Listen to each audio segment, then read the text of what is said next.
आपके गली मोहल्ले में, पड़ोस में हो सकता है कोई आतंकवादी रह रहा हो। हम अफवाह नहीं फैला रहे, डर नहीं फैला रहे, बल्कि जो चीज़ें आज आप हम डिकोडिंग क्राइम में आपको बताने वाले हैं उसी ध्यान से सुनिएगा कि कैसे एक आतंकवादी, वो भी आतंकवादियों का मास्टरमाइंड, 16 साल से डॉक्टर बनकर लोगों का इलाज कर रहा था। लोग उसे मानते थे कि बहुत अच्छा डॉक्टर है, उनकी देखभाल करता है, लेकिन जैसी ही सच्चाई सामने आई सबके होश फाख्ता हो गए। ये कोई कमाल किसी बड़ी जांच एजेंसी या किसी राष्ट्रीय एजेंसी ने नहीं किया है, बल्कि 2 कांस्टेबलों की मदद से ये पूरा मामला सुलझ पाया या कहें जो पूरा का पूरा आतंकवाद का जो सिंडिकेट था, नेटवर्क था, उसे डीप बंक या कहें उसकी रीढ़ की हड्डी तोड़ी जा चुकी है। कैसे हो पूरा मामला आज आपको बताएंगे कि जैसे किस तरीके से आईएसआईएस, आप एक वक्त में सुनते थे, आज आईएसआईएस का नामो निशान मिटते हुए जा रहा है, लेकिन आईएसआईएस आज भी खौफ का दूसरा नाम है। जिस तरीके से उन लोगों का कैमरे के सामने गला काट दिया करते, आतंक फैला रखा था, उसी आईएसआईएस के आतंकी किस तरीके से भारत में पिछले कुछ सालों से छिपकर बैठे हुए थे, एक ताक की तलाश में थे कि जब भी मौका मिले भारत में तबाही मचा दो। मैं कुछ नाम लूंगा, उन नामों के जरिए आप समझ पाएंगे कि किस तरीके से ये तीनों लड़के सामने आते हैं। उसके बाद पूरा का पूरा नेक्सस खुलता हुआ चले जाता है। पहला नाम है शहनवाज का, इमरान और यूनिस। ये 3 जो लड़के हैं ये इसलिए अहम हो जाते हैं क्योंकि ये छोटी मछली थे।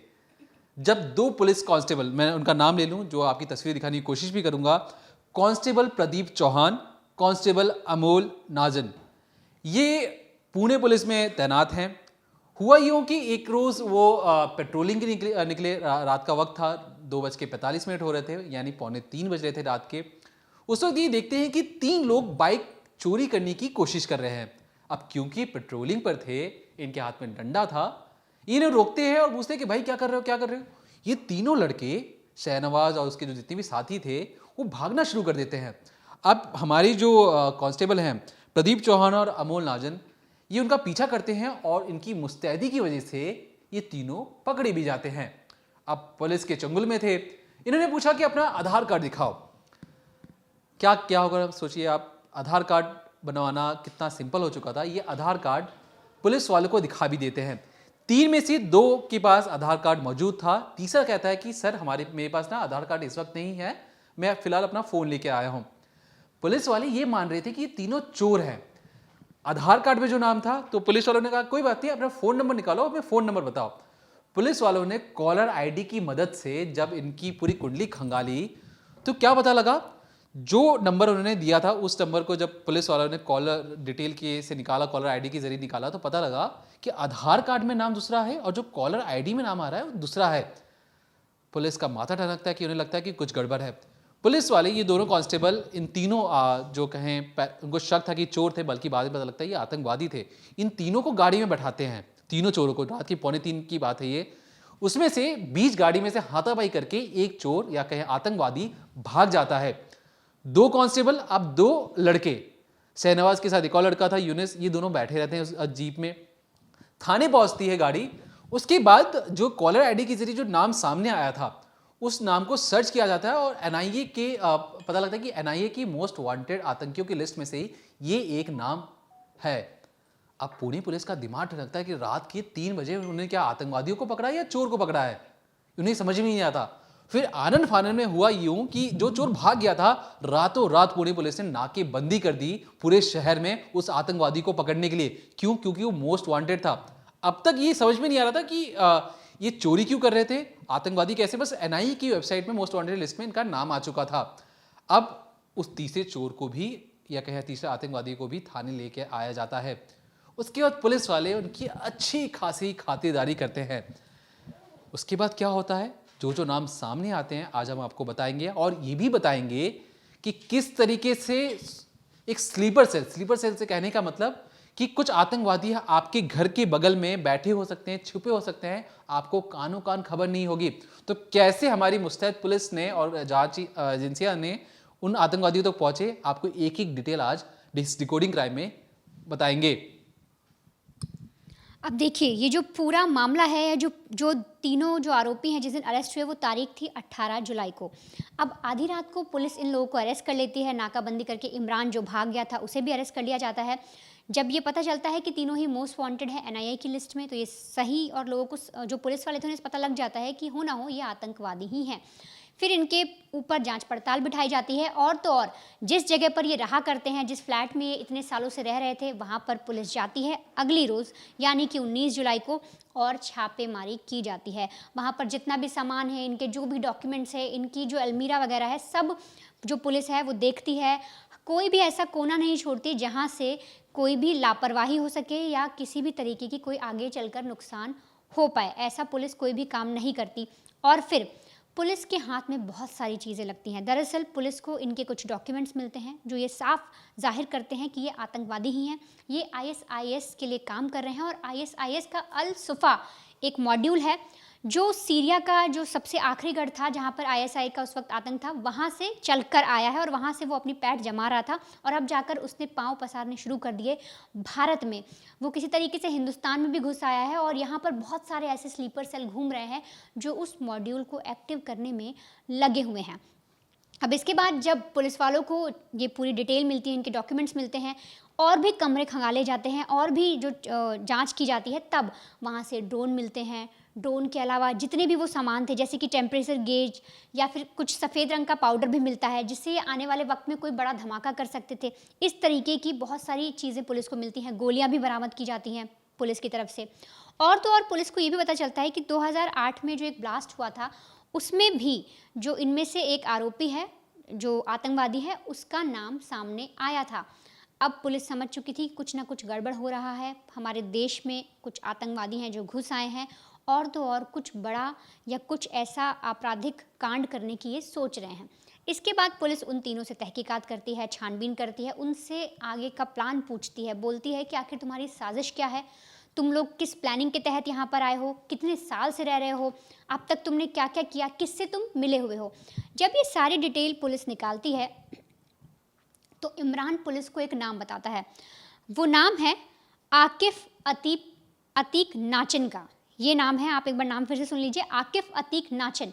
इमरान ये बताता है, कहता है कि ये जो है, ये हम जितना भी जो आईईडी वगैरह ब्लास्ट करना होता था, तो ये उसकी टेस्टिंग करते थे और हमें बताते थे कि हाँ, ये जो है आईईडी कितना बड़ा धमाका कर सकता है, इससे कितना नुकसान हो सकता है, और कितने एरिया के लिए, मतलब कितने एरिया के लिए कितना आईईडी ठीक रहेगा। तो ये सारी चीज़ें वो हमें बताते थे। अब पुलिस को एक नाम और मिलता है कि अच्छा, आकिफ अतीक नाचन नाम का भी एक शख्स है जो इस तरीके से इन लोग की मदद कर रहा है। अब पुलिस उस तक पहुंचती है, इन लोगों से उसके बारे में पता किया जाता है, उसका हुलिया जाना जाता है, फिर उसे ट्रेस किया जाता है, और आखिरकार पुलिस उस तक भी पहुंचती है और उसे भी अरेस्ट कर लिया जाता है। अब तक पुलिस के हाथ में 4 लोग लग चुके थे। 3 18 जुलाई को पकड़े, उसके बाद 19 को फिर जांच पड़ताल करती है, और उसके बाद जाकर आकिफ अतीक नाचन को अरेस्ट कर लेती है।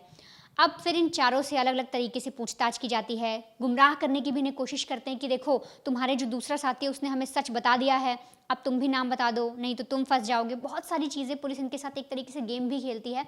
और फिर एक और नाम सामने आता है, वो जो नाम है वो नाम आता है जुल्फ़िकार अली का। इसके बारे में भी जो खुलासा होता है, दरअसल वो ये कि ये आईटी में इंजीनियर है, आईटी का इंजीनियर है, और ये इस तरीके से वारदात को, या यूँ कहें कि आतंकवादियों की मदद कर रहा था, उनको लॉजिस्टिक प्रोवाइड करा रहा था। पुलिस अब जुल्फ़िकार अली के बारे में भी तहकीकात करती है, जिस जगह पर वो काम करती है, क्योंकि पुलिस तुरंत जाकर उसे अरेस्ट नहीं कर सकती थी जब तक कोई पुख्ता सबूत ना हासिल कर ले, जब तक कुछ ऐसे डॉक्यूमेंट्स उनके हाथ ना लग जाएं। इसके लिए जब जो जुल्फ़िकार अली है, जिस वक्त वो अपने ऑफिस वगैरह में रहता है, पुलिस ये खंगालती है कि उसका घर कहाँ पर है। उसके घर जाकर पुलिस छापेमारी करती है, तहकीकात की जाती है, तो वहाँ से भी पुलिस को बेहद चौंकाने वाले डॉक्यूमेंट्स मिलते हैं। साथ ही साथ बहुत सी ऐसी चीज़ें मिलती हैं जो ये आतंकवादियों को प्रोवाइड करा रहा था। इसके बाद पुलिस इसके ऑफिस भी जाती है, वहाँ भी जांच पड़ताल की जाती है, और फिर इसको भी पुलिस धर लेती है, इसे भी पुलिस अरेस्ट कर लेती है, और इस वक्त ये मुंबई के आर्थर रोड जेल में बंद है। और इसके बारे में पुलिस को ये पता चला है कि जो जुल्फ़िकार अली है, ये इंजीनियर है एक तरीके से, और तो और जितने भी आतंकवादी, जो भी आईएसआई का माफ़ करिएगा, आईएसआईएस का जो अल सुफ़ा जो मॉड्यूल था, वो जो भारत में या यूँ कहें महाराष्ट्र में जो काम कर रहा था, उसके लिए ये जितने भी आतंकवादी वहाँ पे छुटपुट घूम रहे थे, उन्हें सारे लॉजिस्टिक्स प्रोवाइड कराता था, उनको फाइनेंशियली हेल्प करता था, उन्हें किसी भी तरीके से कोई प्रॉब्लम ना हो, ये इस बात का ध्यान रखता था। और जितने भी धमाके करने हैं, कोई बड़ा कांड करना है, कोई भी ऐसा काम करना है जिससे हमारे देश की अखंडता टूटे, ये उसके लिए उन आतंकियों की मदद करता था। तो पुलिस इसे भी अरेस्ट कर लेती है। अब यहाँ तक जो एनआईए है, जो पुलिस वाले हैं, उन्हें ये समझ में आ गया था कि हमारे देश में कुछ ना कुछ गड़बड़ की जा रही है, हमारे देश की जो संप्रभुता है उसे कोई भिन्न भिन्न करना चाहता है। और इसके लिए जो एनआईए है, जो एटीएस है, ये सब इन्वॉल्व हो गए और सब ने मिलकर ये खोजने की कोशिश की कि आखिर ये जो पूरा गढ़ है, ये नेक्सस है, ये शुरू कहाँ से हुआ, इसका मास्टरमाइंड कौन है और कौन है जो इन आतंकियों को पनाह दे रहा है। अब उसके बाद एक और नाम सामने आता है, वो नाम है डॉक्टर अदनान का। ये जो स्क्रीन पर आप अभी तस्वीर देख रहे हैं, ये वही डॉक्टर अदनान है। दरअसल कहने को ये डॉक्टर है, 16 साल से ये डॉक्टरी कर रहा है, एक तरीके से एनेस्थीसियोलॉजिस्ट है ये। लेकिन और तो और अगर इसके बारे में मैं आपको कुछ और भी बताऊं तो ये इंग्लिश, हिंदी, मराठी, उर्दू कई ऐसी भाषा भी जानता है, जर्मन भाषा का भी ये जानकार है। और तो और इसका जो सीधा जो संबंध है वो आईएसआईएस के साथ है। दरअसल एक तरीके से आप इसे मास्टरमाइंड कह सकते हैं। हमारे देश में जिस तरीके की जो आतंकी गतिविधियां आगे हो सकती थी, जिसे जो महाराष्ट्र, जो पुणे के कांस्टेबल हैं जिन्होंने उस चीज़ को रोक लगा दी, वो ये कराने की फिराक में था। ये पूरी प्लानिंग करता था, अपने जो घर है वहाँ पर बैठकर फिर इन आतंकियों को लीड देता था कि तुम्हें ऐसे ऐसे काम करना है, कब तुम्हें कहाँ जाना है। और तो और ये जो डॉक्टर अदनान है, इनको देखकर कोई नहीं कह सकता कि आतंकी हैं, क्योंकि जब इनके जो आसपास जो इनके मोहल्ले में लोग रहते हैं वो बताते हैं कि इनके एक बूढ़े पिता हैं। और तो और ये कभी किसी से बात नहीं करता था। जो डॉक्टर है अपना जाता, काम पर आता और सिर्फ फ्राइडे के दिन ही घर पर रहता था, तो इसलिए कभी किसी से ज़्यादा बातचीत नहीं होती थी। और एक डॉक्टर का पेशा है तो कोई इस पर ये नहीं कहता था कि ये जो डॉक्टर है ये कुछ ऐसा आने वाले वक्त में कुछ ऐसा इसके बारे में सामने आ सकता है कि ये आतंकियों का साथ दे रहा था, या फिर ये खुद आतंकी है। इसे आतंकी कहना गलत नहीं है, जिस तरीके से ये आतंकवादियों का साथ दे रहा था तो ये खुद भी एक आतंकवादी ही है जो हमारे देश में ही था। अब डॉक्टर अदनान के बारे में पुलिस ये सब चीज़ें पता करती हैं, उसके घर भी छापेमारी की जाती है, उसे अरेस्ट भी किया जाता है और वहाँ से भी पुलिस को बहुत सारी ऐसी चीज़ें मिलती हैं, एनआईए को बहुत सारी चीज़ें मिलती हैं, कुछ ऐसे डॉक्यूमेंट्स मिलते हैं जो ये साफ दिखा रहे होते हैं कि हमारे देश के खिलाफ ये लोग साजिश रचने वाले थे। और अब इसकी गिरफ्तारी के बाद जो एनआईए है वो और सतर्क हो गई है, वो ये और जाँच पड़ताल आगे करना चाहती है कि क्या किस तरीके से ये लोग अपना काम कर रहे थे और कितने लोग इनके साथ एक्टिव हैं, क्योंकि ये माना जा रहा है कि लगभग 100 से ज़्यादा लोग इनके साथ जुड़े हो सकते हैं, जिस तरीके से इन्होंने अपनी पैठ भारत में जमाई। और जो डॉक्टर अदनान है वो डॉक्टरी करता था, लेकिन वो ये देखता था कि कुछ गरीब लोग हैं या कुछ लोग को जिनकी मजबूरी है, उनको ये बरगलाता था, उनका जो है ब्रेन वॉश करता था, फिर उन्हें आईएसआईएस के अल सुफा मॉड्यूल में शामिल करने की कोशिश करता था। और उसी के तहत ये अपना जो पूरा गैंग है, जो अपना पूरा आतंकी संगठन है, वो भारत में बना रहा था ताकि आने वाले वक्त में ये हिंदुस्तान को हिला सके। देखिए, जिस तरीके से वनिता ने बताया कि एक फाइनेंसर था जो पैसे का या लॉजिस्टिक सपोर्ट दे सके, डॉक्टर अदनान अली ये खुद डॉक्टर साहब हैं और ये मास्टरमाइंड है। अब जैसे कि मैं आपको शुरुआत में मैंने बताया था कि 3 लोगों को अरेस्ट किया गया है बाइक चोरी के आरोप में।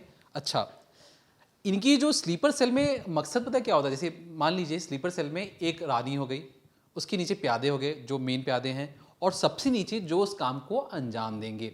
अब जो 3 लड़के, जैसे कि हमने शुरुआत में बताया था कि ये 3 लड़के अरेस्ट हुए हैं। अब ये 3 लड़के रहते पता कहाँ थे? मैं उस सोसाइटी का नाम बता देता हूँ। चेतना गार्डन सोसाइटी है, यहीं पर इमरान, यूनिस और शहनवाज का फ्लैट भी है। अब यहाँ से 1.5 किलोमीटर थोड़ा सा आगे जाएंगे तो डॉक्टर अदनान जो मास्टरमाइंड है, और उसकी सोसाइटी का नाम प्रामर पावन सोसाइटी है, वहीं से 1.5 किलोमीटर दूर है। लेकिन जो मास्टरमाइंड और जो प्यादे हैं, जो काम करने वाले हैं, उन्होंने आज तक एक दूसरे को देखा तक नहीं है, महज 1.5 किलोमीटर दूर रहते हैं। ये बात कैसे करता है? जो मास्टरमाइंड है अपने फाइनेंसर को कहेगा कि भाई देखो मुझे ये काम करवाना है, उनको पैसे भिजवा दो। पैसे भेजा जाता जो उसके 1 किलोमीटर दूर बगल वाले घर पे रहता है। जिसे काम करना है, जिसे काम करवाना है, वो एक दूसरे को जानते तक नहीं है, बस उनका नाम पता है इन्हें। तो सोचिए ये जो नेक्सस है कितना तगड़ा नेक्सस है कि वो चाह कर भी मास्टरमाइंड तक नहीं पहुंच सकते। वो तो भला हो पुलिस वालों का जिन्होंने उन तीनों को गिरफ्तार किया, और तीनों से गिरफ्तार होने के बाद फाइनेंसर का पता लगा कि पैसे कहाँ से मिल रहे हैं तुम्हें ये जीवन यापन के लिए। जो फाइनेंसर है, जो इंजीनियर था, मैं आपको बता दूं, जो इंजीनियर में एक और खास बात थी, वो आईईडी जो बॉम्ब ब्लास्ट होते हैं, जो बॉम्ब ब्लास्ट कैसे करवाए जाए, इसका मास्टरमाइंड भी था। मतलब सोचिए जो मास्टरमाइंड है वो अपने नीचे लोगों को कैसे कैसे हायर कर रहा है, किस तरीके के लोगों को हायर कर रहा है कि कैसे उनसे काम करवाना है। एक चीज़ ये हो गई। अब ये जो आईएसआईएस है, इनका जो अल सूफा जो एरिया जहाँ से जो अपने आप को कह रहे हैं कि हम सो कॉल्ड आईएसआईएस अल सूफा मॉड्यूल में काम करते हैं, आपको पता है अल सूफा है कहाँ? सीरिया में एक जगह है, पहाड़ी क्षेत्र है, वहाँ पे अल सूफा एक जगह है। आखिरी में जब आईएसआईएस 3 साल तक उसका ख्वाब बेतौर था, मतलब गाड़ियाँ निकल रही हैं, लोग झंडे लेके निकल रहे हैं, आतंकवाद फैल रहा है, तो शुरुआत में इसका नाम था आईएसआई यानी इस्लामिक स्टेट ऑफ इराक। उसके बाद उसमें जोड़ दिया गया सीरिया, तो ये हो जाता है Islamic state of Iraq and Syria. 3 साल तक इन्होंने खूब खौफ फैलाया, खूब आतंक फैलाया, लेकिन जब अमेरिका, रशिया सब ने मिलकर, वेस्टर्न कंट्री से मिलकर बॉम्बार्डमेंट शुरू की, तो खत्म होते होते ये अल सूफा सीरिया की एक जगह पे जाकर बच जाते हैं। छोटा सा इलाका है, वहाँ पर अपना हेडक्वार्टर बनाते हैं। 2017 में वहाँ पर सीरियन आर्मी का कब्जा हो जाता है। उसके बाद से ये मॉड्यूल उतना एक्टिव नहीं है। लेकिन ये मॉड्यूल जैसे कहते हैं ना कि बीमारी खत्म नहीं होती है, वो रह रह के पनप करके कहीं भी जन्म ले सकती है। वहाँ पे कब्जा जरूर हो गया, लेकिन माइंडसेट अभी तक आईएसआईएस का खत्म नहीं किया जा सका है। बार बार ये लोग ऑनलाइन या कंप्यूटर के जरिए हर लोगों तक अपनी पैड पहुंचा रहे हैं और कह रहे हैं कि आतंकवाद फैलाओ। हम ऐसा इसलिए कह रहे हैं कि जो पांचों जो गिरफ्तार हुए, जो 3 पहले गिरफ्तार हुए, फिर इंजीनियर गिरफ्तार हुआ और जो मास्टरमाइंड गिरफ्तार हुआ, इन पांचों के बाद से जब एक डिटेल कॉमन निकली, वो ये थी कि इजराइल की जो कम्युनिटी सेंटर, जो मुंबई में कम्युनिटी सेंटर है जहाँ पे यहूदी आके रहते हैं या घूमने आते भी हैं, वहाँ के फोटोग्राफ्स मिले हैं। जब इनसे पूछा गया कि ये फोटोग्राफ्स तुम्हारे पास क्या कर रहे हैं, तो इनके पास इसका कोई जवाब नहीं था। तो मतलब साफ है कि देखिए, भारत में आतंकवाद फैलाना, बॉम्ब ब्लास्ट कर देना, भारत के लोग मारे जाएं, लेकिन अगर इजरायली भी अगर मारे जाते हैं तो ये दिखाना चाहते थे कि दुनिया के सामने कि भारत की छवि खराब करने की इनकी कोशिश भी थी कि हम तो बॉम्ब ब्लास्ट कर ही रहे हैं, लेकिन भारत में जो विदेशी घूमने आते हैं, विदेशी जो टूरिस्ट घूमने आते हैं, वो भी सेफ नहीं है, खास तौर पे इजराइल। तो एक तीर से 2 निशाना साधने की कोशिश कर रहे थे।